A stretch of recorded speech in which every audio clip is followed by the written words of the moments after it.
하나님께서 귀한 찬양 기쁘게 받으셨는 줄로 믿습니다. 우리 하나님 아버지께 영광의 박수 한번 올려드리겠습니다. 제가 여기 앉아 있는데 나도 여기 앉아 있지 말고 여기 나가서 찬양했으면 좋았을 텐데 하는 그런 생각이 들었습니다. 찬양은 너무너무 아름답죠. 이 가사 가운데 나의 욕망과 나의 교만이 주님의 영광을 가리지 않았나 하는 그런 가사가 있었죠. 맞습니다. 우리의 교만과 못됨과 그 미숙함이 늘 주님의 십자가를 가리죠. 귀한 찬양 하나님께서 기쁘게 받으셨는 줄로 믿습니다. 오늘 이 말씀은 우리가 지난주에 읽었던 내용의 이제 후반부 부분이고, 교회라고 하는 믿음의 공동체 안에서 하나님이 사용하시는 사람의 어떤 모습인가에 대한 이제 마지막 결론 부분입니다. 여러분들 그 산에 가면은 이제 커다란 바위, 커다란 돌덩어리를 보죠. 우리 그냥 일반인의 눈에는 그냥 커다란 돌덩어리인데요. 그게 조각가나 이런 예술가의 눈에는 그냥 단순히 돌이 아니고 그 돌 안에 그가 만들고자 하는 멋진 조각상이 있기 때문에 그 사람에겐 그냥 돌이 아니죠. 여러분과 제가 이 땅에 살아가는 동안에 우리의 본 모습 그대로 하나님 우리를 사용하실까요? 저는 그렇게 생각하지 않습니다. 여러분, 돌이 그냥 하나의 못생긴 돌인데 어느 조각가도 그걸 그냥 사용하지 않습니다. 그걸 가져다가 망치로, 정으로, 끌로 다 다듬죠. 다듬으면 그 안에서 살아있는 멋진 작품이 나오지요. 멋진 작품은 누군가의 손에 달려 있습니다. 하나님이 교회라고 하는 믿음의 공동체 안에서 사람을 사용하시기를 원하시는데, 이 사람이 믿음의 공동체 안에 들어오기 전에 그가 세상에서 가지고 있었던 그의 본질, 그의 사람됨, 그의 인격 그대로는 하나님의 나라에서, 교회에서 사용할 수 없지 않나요?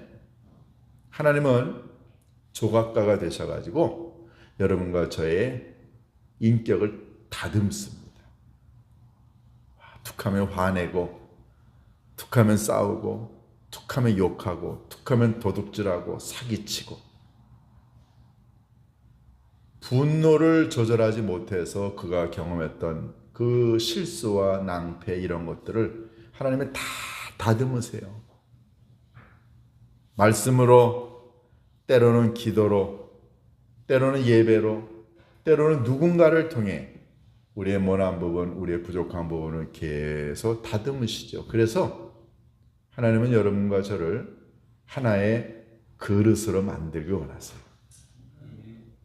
그래서 우리 여기 와서 있지 않나요?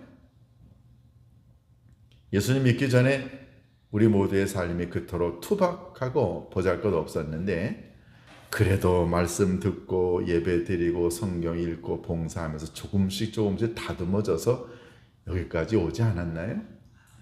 이게 정말 하나님의 은혜입니다. 그런데 여러분과 제가 그릇이 되어서 하나님께 쓰임 받을 정도로 이제 모양은 갖추어졌는데 실제로 그 그릇이 깨끗해야 사용할 거 아니에요. 아직도 우리는 옛날 그 모습 가지고 있지 않나요? 제가 아버지 학교 강의하러 갈 때마다 이제 이런 얘기 합니다. 아버지 학교 여러분들이 4주, 5주 했다고 그래서 은혜 받고, 어떤 경우는 눈물 펑펑 쏟고 말이에요. 정말 감동적이에요. 그런데 아버지 학교 끝나고 난 다음에 한 달, 두 달, 세 달 지나고 나면 점점점 그 감동이 사라져. 그래서 한 3개월, 6개월 지나고 나면은 똑같아진대. 그래가지고 어떤 아내분들은 그 아버지 학교 별로 효과가 없어요. 이런 얘기를 한다고 합니다. 그래서 제가 늘 강조하는 얘기가, 아버지 학교 한 번이 그 사람을 완벽하게 바꾸지 않습니다. 그런 얘기를 해요. 그래서 꾸준하게 스텝으로 봉사하고 아버지와 관련된 그런 모임을 참가하다 보면 우리도 모르는 사이에 조금씩 바뀌어가죠. 언제까지요? 죽는 날까지, 하나님 앞에 가는 그날까지 우리 부족한 모습으로 그냥 가는 거 아닙니까? 남편의 모습, 아버지의 모습, 아내의 모습, 자녀의 모습, 엄마의 모습 다 부족하지만 조금씩 바뀌어 가다가 보면은, 그러다가 보면 하나님 나라 가는 것 아닌가요? 그런 과정이 우리에게 필요합니다. 예. 매일매일 마음을 닦고 영혼을 닦고 삶을 닦고 깨끗하게 해서 하나님 사용해 주세요. 투박합니다. 아직도 부족해요. 그래도 하나님, 제가 깨끗하게 내 영혼의 그릇을 닦으려고 하오니 하나님 도와주셔서, 그래서 깨끗해져서 주님이 사용하는 그릇이 되었으면 좋겠습니다. 이런 기도를 하면서 우리 여기까지 오지 않았나요? 네. 그래서 인생은 하나의 과정입니다. 어느 한순간에 우리가 완벽하게 되지 않고요. 예수 그리스도의 장성한 분량이 이를 때까지 우리는 이 믿음의 이 노력을 끝까지 하지요. 자, 그런데 이거는 우리와 하나님과의 개인적인 관계입니다. 근데 신앙생활이라는 게 나와 하나님과의 개인적인 관계가 이렇게 노력을 통해서 조금씩 변화되어 간다고 해서 이게 다 이루어지는 건 아니지 않습니까? 여러분, 십자가가 수직으로, 수평으로 하나님과 나와의 관계에 나무가 있다고 한다면, 수평의 나무, 나와 남과의 관계도 있지 않아요? 이 두 개가 잘 결합이 되어야 올바른 십자가, 올바른 예수 그리스도의 사람이 되지 않나요? 내가 투박하지만 기도와 말씀과 예배로 내 영혼의 삶을 깨끗하게 하려고 하는 것이 하나님과 나와의 관계라고 한다면, 이제는 수평적인 관계, 나와 다른 사람과의 관계도 잘 해야죠. 이 두 가지가 잘 이루어지게 되면 멋진 신앙생활을 하게 됩니다. 자, 그런데 여러분, 이 둘 중에 뭐가 더 어려운가요? 뭐가 더 어려울까요? 하나님과 나와의 수직적인 관계를 깨끗하게 하는 게, 그게 어려운가요? 아니면 나와 다른 사람과의 관계를 깨끗하고 멋지게 하는 게 어려운가요? 제 경우는요, 하나님하고 나하고의 관계는 그거는 할만해. 그런데 도대체 이 남들과 좋은 관계 지내는 거, 이거 쉽지 않을 것 같아요. 우리가 개인적으로 아버지 하나님과의 관계는 골방에서도 할 수 있습니다. 이렇게 다른 사람과의 무슨 교류 없이도 얼마든지 나 혼자 예배드리고 기도하고 그리고 회개기도 하고 해서 우리의 영혼과 마음과 육체의 삶을 깨끗하게 할 수 있지만, 남과의 관계는 이게 보이는 거예요. 이거는 매일 만나는 사람, 예배드리는 공동체, 바로 옆에, 여러분 옆에 있는 이 사람들과의 관계, 이게 더 어렵지 않나요? 사도 바울은 디모데에게 우리가 하나님의 사용하시는 그릇이 되기 위해서 영혼의 그릇을 깨끗하게 닦아야 된다라고 하는 얘기를 앞절에서 하고 난 다음에, 이번에는 오늘 본문에서는 이제 옆에 있는 사람들과의 관계를 어떻게 할 것이냐, 이걸 지금 얘기합니다. 그러니까 하나님과 나와의 관계가 이루어짐과 동시에 나와 다른 사람과의, 이웃과의 관계가 아름답게 동시에 이루어질 때 그 사람이 하나님이 사용하시는 그릇이 될 수 있다는 거죠. 이왕 여러분과 제가 부름받아 하나님 나라의 일꾼으로, 하나님의 교회의 믿음의 사람으로 부름받았으면, 멋지게 쓰임받으면 얼마나 좋을까요? 그 비결을 오늘 사도 바울이 이야기합니다. 사도 바울이 24절에서 처음에 뭐라고 얘기하냐면은 주의 종은 이라고 얘기를 했어요. 종이라고 하는 말, 둘로스라고 하는 단어 여러분 잘 아시죠? 그런데 여기서 주의 종은이라고 이야기한 것은 사도 바울이 디모데라고 하는 목회자에게 얘기한 겁니다. 그러면 24절부터 26절에 나와 있는 이 이야기는 주의 종, 목회자나 무슨 기름 부음 받은 사람들에게 해당되는 건가? 이렇게 생각하는데 그렇진 않죠. 문자적으로 보면 물론 목회자인 디모데에게 하는 얘기 맞습니다. 그런데 이 전반적인 분위기를 보면 여기서 나오는 주의 종은이라고 하는 말은 하나님의 일꾼, 즉 여러분과 저, 우리처럼 하나님의 교회를 섬기고 하나님의 나라 확장을 위하여 부름받은 사람들 모두를 가리켜 성경은 하나님의 일꾼이라고 이야기합니다. 목회자를 뛰어넘어 우리 모두에게 적용이 되는 얘기죠. 그런데 여러분, 이 종이라고 하는 개념을 한번 좀 생각해 볼까요?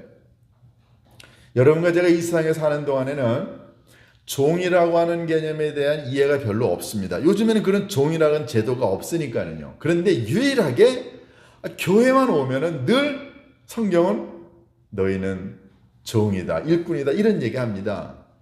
도대체 이런 개념을 어디서 왔을까요? 구약 성경에 보면은 하나님께서 모세나 몇몇 하나님의 일꾼들을 가리켜 종이라고 얘기합니다. 또 우리가 잘 아는 이사야서 53장에 보면은 고난받는 종의 얘기가 나와요. 그러니까 종이라고 하는 개념은 하나님께서 어떤 특별한 목적과 사명을 주어서 부름받은 사람이라고 하는 그런 의미죠. 특별한 일을 위해서. 제가 하나님의 일꾼으로 부름받았어요. 여러분은 아닙니까? 저는 말씀을 전하고 성례전을 집행하는 목회자로서 하나님의 종으로 부름받았지만 여러분은 장로님이나 권사님, 안수집사님, 집사님, 여러분도 얼마나 직분이 많아요. 여러분 나름대로 하나님이 여러분에게 사명을 주셨고 그리고 일을 주셨고 책임을 주셨죠. 그러니까 우리는 뭘 하느냐에 따른 약간의 차이는 있을 수 있지만 우리 모두가 다 하나님 교회의 일꾼입니다. 하나님 나라 확장을 위해 부름받은 일꾼이죠. 그러면 저나 여러분이나 우리 모두에게 이 말씀은 똑같이 적용이 됩니다. 예수님이 이 땅에 오셨을 때 예수님이 뭐라고 말씀하시냐면 나는 섬김을 받으려고 온 게 아니라 섬기는 종으로 왔다 그랬어요. 그래서 사도 바울도 베드로도 설교할 때마다 예수님을 하나님의 종으로 언급했어요. 이 말은 예수님이 하나님으로부터 아주 독특한 유일한 사명과 책임을 받고 이 땅에 오셔서 사역하셨듯이 여러분과 저도 약간 모양이 다르지만 하나님의 특별한 계획과 섭리에 따른 사명을 받고 있는 일꾼 아닌가요? 우리 오늘 예심 찬양단이 찬양을 했어요. 이제 앞으로 매 짝수주에 두 번째 주와 네 번째 주에 우리 이제 찬양을 할 거예요. 그럼 우리 홍 집사님 또 우리 반주하시는 박 집사님 다 책임을 맡은 사명자 하나님의 일꾼이죠. 찬양대원들은 말할 것도 없습니다. 얼마나 찬양이 교회 안에서 중요한 직분인가요?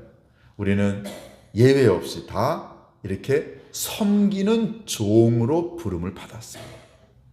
그러면 이 섬기는 종이 교회라고 하는 믿음의 공동체와 우리가 만나는 세상에 있는 수평적인 관계에 있는 모든 사람들과 어떤 관계를 유지해야 우리가 쓰임받을 수 있을까요? 이게 오늘 이 본문의 초점입니다. 첫 번째 24절에 주의 종 하나님의 사람은 일꾼은 첫 번째 마땅히 다투지 말라. 여기 네 가지를 얘기합니다. 24절에 보면 다투지 아니하고 온유하며 가르치기를 잘하며 참으며 그랬어요. 그리고 이 네 가지가 여러분과 제가 이 땅에 살아가는 동안에 하나님의 교회를 섬기는 동안에 수평적인 관계에 있는 사람들과 어떤 관계를 유지해야 하나님이 우리를 사용하시느냐 하는 내용입니다. 첫 번째, 싸우지 말라는 거죠. 다투지 말라. 여러분 사람마다 못하는 게 있어요. 성향상 이 부분은 참 내가 약해. 예를 들어서 화를 잘 내는 사람 있잖아요. 자기 자신의 분노를 참 조절하기 어려운 사람, 화를 잘 내는 사람, 또는 남들하고 이렇게 얘기하게 되면 단순한 얘기가 나중에는 꼭 싸움으로 번지거나 갈등 관계를 유지하거나 뭐 이런 것을 경험하는 사람들이 있어요. 굉장히 그 사람에게는 그게 치명적인 약점이죠. 근데 여러분, 이 다툰다는 게 단순히 남과의 싸움으로 끝나는 게 아니라 이 다툼이 가지고 오는 굉장히 부정적인 요소들이 많습니다. 첫 번째, 다투게 되면은요, 상처를 입어요. 내가 누구하고 다투게 되면은 일방적으로 포보됐다고 해서 내 마음과 내 영혼이 자유함을 느끼고 이겼다고 하는 승리감을 느끼느냐? 그렇지 않습니다.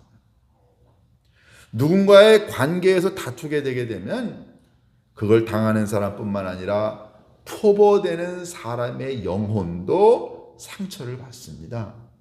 사람은 감정을 갖고 있는 동물이기 때문에 늘 남들로부터 듣게 되는 꾸지람이나 아니면 갈등이나 싸움이나 다툼이 이 사람의 영혼을 이게 만지게 되면은요, 그러면 상처가 났고, 그리고 그것 때문에 분노가 일어나게 돼요. 퍼붓다고 그래서 이게 개운한 게 아닙니다. 이 다툼은 갈등을 유발하고 상처를 유발하고 또 관계를 깨트립니다. 여러분, 싸워서 좋은 관계가 되는 경우가 있나요? 없습니다. 의견 대립으로 인해 가지고서는 그래서 사람과의 관계가 깨어지고, 그리고 감정이 격해지게 되고, 뭐 이렇게 해서 사람들이 싸움을 경험하게 되는데, 늘 이것 때문에 피해가 많은 걸 알면서도 우리는 이 싸움을 통제를 못해요. 감정을 통제를 못해요. 막 퍼부됩니다. 그것 때문에 상대방이 얼마나 상처를 받고 그렇게 해놓은 자기 자신도 나중에는 후회의 상처가 남아있다는 사실을 모르죠. 그러면 일반적으로 싸움은 어디에서 유발하나요? 제일 먼저 여러분, 남들과 다투고 싸우는 그 원인 첫 번째는 나는 잘났다는 거예요. 내가 하는 말, 생각, 결정, 행동은 항상 옳고 바르고 너는 틀렸다는 거죠. 이 자기 자신에 대한 오만함과 이 교만이 나는 옳고 나는 의롭다고 하는 생각이 항상 남들과의 갈등과 싸움을 유발합니다. 그런데 우리가 다 옳은가요? 우리가 다 옳아요? 두 번째, 이 싸움의 다툼의 두 번째 요인은 이거는 욕심입니다. 더 많이 가져야 돼. 더 많이 내가 인정받아야 되고, 더 많이 내가 소유해야 되고, 더 많이 대접을 받아야 되고. 지금 우크라이나와 러시아의 전쟁, 뭐 이스라엘과 하마스와의 전쟁, 뭐 전 세계 여러 전쟁을 가만히 보면 이 전쟁의 배후에는 굉장한 욕망이, 어떤 그 이해관계가 경제적인 이득을 놓고 아니면은 뭐 돈 문제, 수없이 많은 욕망이 뒤에 사로잡혀 있습니다. 남들과 자꾸만 싸우게 되는 것은 그 싸움을 통해서 내가 더 많은 걸 얻고 내가 우위에 있고 그 사람을 지배하고 이걸 드러내려고 하는 지나친 욕망. 야고보서 4장 1절에 너희 중에 싸움이 어디에서부터 일어나느냐? 그러면서 너희의 다툼이 어디에서부터 일어나느냐라고 묻고 뭐라고 대답합니까? 그것은 지나친 정욕. 정욕이라는 말은 그냥 뭐 성적인 개념이 아니라요. 정욕에서 나온다라고 했을 때 그 정욕의 의미는 지나친 욕망이라는 뜻입니다. 항상 지나친 욕망이 있으니까 다툼과 싸움이 일어나게 됩니다. 자, 그러면 여러분과 제가 남들과 다투어서 싸워서 얻을 수 있는 게 있나요? 없습니다. 그냥 상처만 남고 마음만 아프고 관계만 깨어지고 틀어지죠? 이걸 피할 수 있는 방법이 뭘까요? 여러분과 제가 누군가와 다투지 않고 좋은 관계를 유지할 수 있는 제일 좋은 방법. 첫 번째, 나도 부족하고 모자라고 나도 틀릴 수 있다는 걸 인정해야 합니다. 당신이 틀렸잖아. 그러니까 나는 옳고 내가 틀렸다고 하는 이것 때문에 맨날 싸우는데, 우리가 이 다툼과 싸움을 이길 수 있는 방법, 나도 틀릴 수 있고 나도 부족하고 나도 모자라고 나도 엉터리일 수 있다라고 하는 이 겸손을 가지면 우리 싸우지 않게 돼요. 저도 이게 잘 되지 않습니다. 혹시 여러분들 가운데 누군가하고 잘 다투시는 분들 계시면 한번 생각해 보세요. 다툴 때 나는 늘 옳아요. 그러니까 다툼을 피할 수 있는 가장 좋은 방법은 나 부족하고 모자라고 나도 틀릴 수 있다고 하는 이 자기 겸손의 마음이 우리가 남들과의 다툼과 갈등과 싸움을 물리칠 수 있는 첫 번째 중요한 내용이죠. 아버지 하나님만 옳고, 그리고 나는 틀렸고 상대방도 얼마든지 옳을 수 있다고 하는 생각을 갖게 되면, 그러면 나를 접습니다. 근데 끝까지 나는 옳다고 생각하니까, 상대방이 틀렸다고 생각하니까, 무시하니까, 교만이 나오니까 끝까지 그 사람과 갈등 관계를 유지하는 거 아닌가요? 제일 중요한 건 나도 틀릴 수 있고 나도 부족하고 나도 연약한 사람이라고 하는 이 겸손이 갈등과 싸움을 피할 수 있는 것 아닌가요? 두 번째, 오늘 사도 바울은 뭐라고 합니까? 첫 번째가 다투지 않냐고, 두 번째는 모든 사람에 대하여 온유하라. 옆에 있는 사람들과 온유하게 지내라는 거죠. 이 온유라고 하는 헬라어 에피오스라고 하는 이 단어는요, 본래가 부드러운이라는 뜻이에요. 부드러운 또는 친절한. 그래서 이 본문을 성경은 온유라고 번역했고, 우리가 잘 아는 갈라디아서 5장에 나와 있는 성령의 9가지 열매 가운데서도 성령의 9가지 열매 온유가 있습니다. 이게 다 부드러움이라는 말이에요. 어떤 그 잠수부들에게 조사를 했는데, 이런 잠수부들이 오리발을 쓰잖아요. 근데 이 오리발이 아주 재질이 좋고 조금 딱딱한 게 좋을까요? 아니면 그냥 이렇게 헐렁헐렁한 것처럼 부드러운 게 좋을까요? 여러분 탁 생각하면 어떤 게 좋을까요? 잠수부들에게 이 두 가지를 심기고 조사를 해봤더니, 굉장히 재질이 좋고 조금 이렇게 딱딱한 거, 우리가 상식적으로 생각하기에 좀 딱딱해야 바로 움직일 때마다 물을 밀어내서 사람이 빨리 갈 수 있지 않을까 해서 일반적으로 조금 딱딱한 게 좋지 않겠나 했는데, 실제로 잠수부들에게 그걸 신켜보고 하니까 도대체가 딱딱한 거는 힘들어서 못 간대요. 근데 우리가 생각하기에 너무너무 이렇게 부드러운 거, 여러분 이게 부담 없이 멀리 깊이까지 오래도록 사람을 움직일 수 있다는 그런 결과가 나왔어요. 부드러움이 멀리 갑니다. 이게 유체역학에서 보면 공기 저항이나 물 저항이나 이 저항을 맞을 때 끝까지 오래도록 살아남는 건 부드러운 거라는 거예요. 여러분 강한 바람이 불 때 아주 꼿꼿하게 서 있는 나무는 부러집니다. 그런데 그 강한 바람에 갈대가 부러지나요? 안 부러집니다. 부드러우면 부러지지 않아요. 근데 우리는 늘 나는 옳아, 나는 늘 틀리지 않아, 내 생각이 가장 합리적이야, 내가 생각이 제일 정확해, 이렇게 강하게 교만으로 뻣뻣하면, 그러면 남들과 싸울 뿐만 아니라 강하게 되면 부러져요. 이런 사람 주변에 있으면 우리 대하기 어렵습니다. 이 세상 사는 이치가 그렇듯이요, 믿음 생활도 마찬가지인 것 같습니다. 우리가 누구하고 좋은 관계를 유지할 때 우리가 가져야 될 가장 중요한 마음, 부드러움. 예수님이 마태복음 11장 29절에 그렇게 말씀하시지 않았어요? 내게 오라. 그러면서 뭐라고 했어요? 나는 마음이 온유하니, 나는 겸손하니 내게 와서 배우라. 예수님이요 마음이 부드러우셨어요. 아니 예수님이 무슨 뭐 성전에 그 장사하는 사람들 그냥 나가라고 채찍만 들어가서는 뭐 날리고 뭐 상 다 뒤집어 엎었는데 무슨 예수님이 부드러운 게 온유가 어딨어? 라고 하는 생각이 들죠.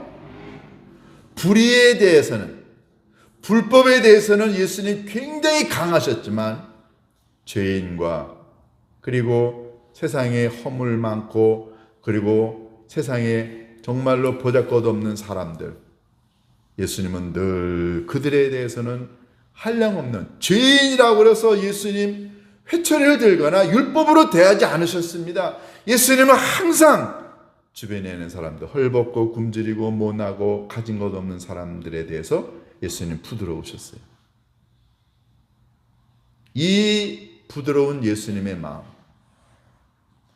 여러분 이 땅에서 살아가는 동안에 여러분과 제가 부드러움을 가질 수 있다면 얼마나 좋을까요? 사자성어에 상선약수라는 말이 있습니다. 상선, 가장 선한 것은 약수, 물과 같은 거다라는 뜻이에요. 여러분, 물은요 부드럽지요. 물은 너무너무 부드럽습니다. 그리고 물은 항상 위에서부터 밑으로 흘러요. 인생의 가장 좋은 것은 뭐냐면 부드럽게 가는 거라는 거예요. 근데 부드럽지 않은 사람, 모난 사람 누군가요? 교만한 사람, 싸우기 좋아하고 자기 주장이 너무너무 강해서 남들을 지배하려고 하고. 근데 일반적으로 보면은 내가 부드러워지면은요 옆에 사람 부드러워져요. 내가 뻣뻣하면 상대방도 뻣뻣해집니다. 그러니까 뻣뻣한 사람들끼리 붙으니까 이게 사단이 일어나는 거죠. 싸움이 일어나죠. 그러나 내가 예수님의 부드러움, 뭔가요? 이해하고 좀 받아주려고 하고, 아, 저 사람도 오를 수 있어, 내가 틀릴 수도 있다 라고 하는 생각으로 이해와 관용과 그리고 안타까워하는 마음으로 부드럽게 나아가면 옆에 사람도 부드러워지죠. 근데 이 분노를 조절 못하는 사람들, 여러분들 잘 아시는 2014년 12월 5일 대한항공 땅콩 회항 사건이 있었죠.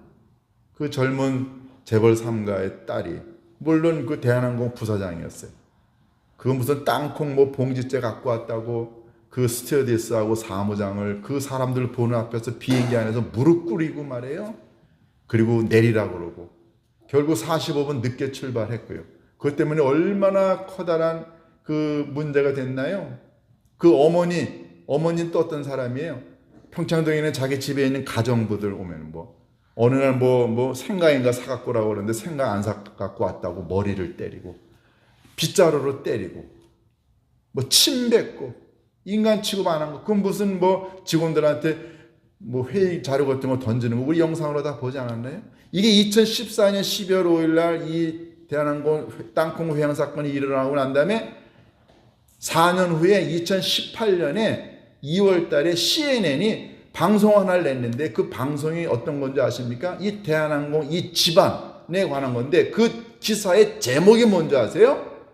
대한항공 그 무슨 가문의 그 집안의 제목을 공포의 집이라고 해가지고 공포의 집안이라고 하면서 그 집안이 사람들한테 행했던 그 분노 조절을 못하는 그걸 기사로 내보낸 적이 있어요. 여러분, 가진 자, 나는 많이 배웠고 그리고 나는 지위가 높고 돈이 많다고 생각하는 사람들이 일반적으로 갑질하지요. 이 분노 조절을 못하는 거예요. 그냥 가졌다고 생각해서, 그리고 내가 유명하고 능력 있다고 생각하는 사람들이 이 조절을 못하니까 문제가 생기죠.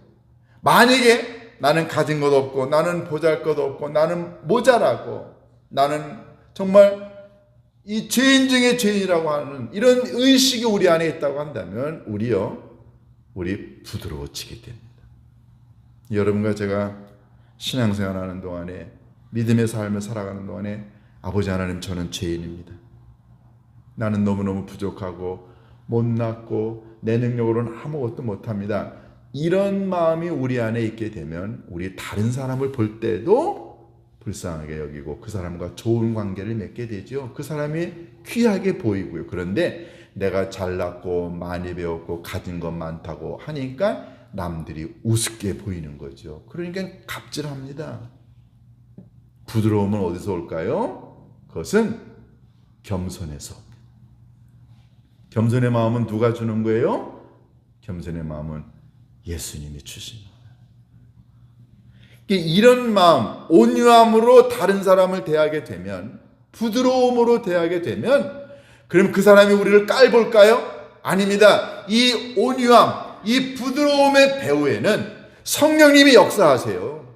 우리를 부드럽게, 우리를 친절하게, 우리를 온유하게 만드시는 성령님이 우리 안에 있기 때문에 우리가 누군가를 부드러움으로 다 대하면 듣는 사람들의 마음이 감동을 받습니다. 그게 오늘 25절에 나오는 얘기입니다. 거역하는 자를 온유함으로 훈계할지니 혹 하나님이 그들에게 회개함을 주사 진리를 알게 하실까. 부드러움의, 온유의 배후에 성령님의 역사가 있습니다. 우리가 이걸 좀 삶에서 경험할 수 있다고 한다면, 부드러운 사람이 된다면 많은 사람을 얻을 수 있습니다. 강하면 사람들이 떠나지만 부드러우면 사람들이 내게 옵니다.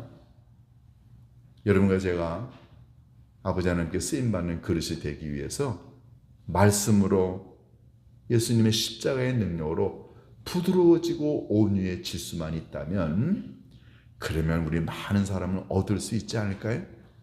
우리를 통해 누군가가 우리의 온유함을 보고 주님께 돌아와 그들이 회개하고 주님의 말씀을 붙들을 수 있다고 한다면 우리의 온유는 얼마나 커다란 힘을 발휘할 수 있을까요?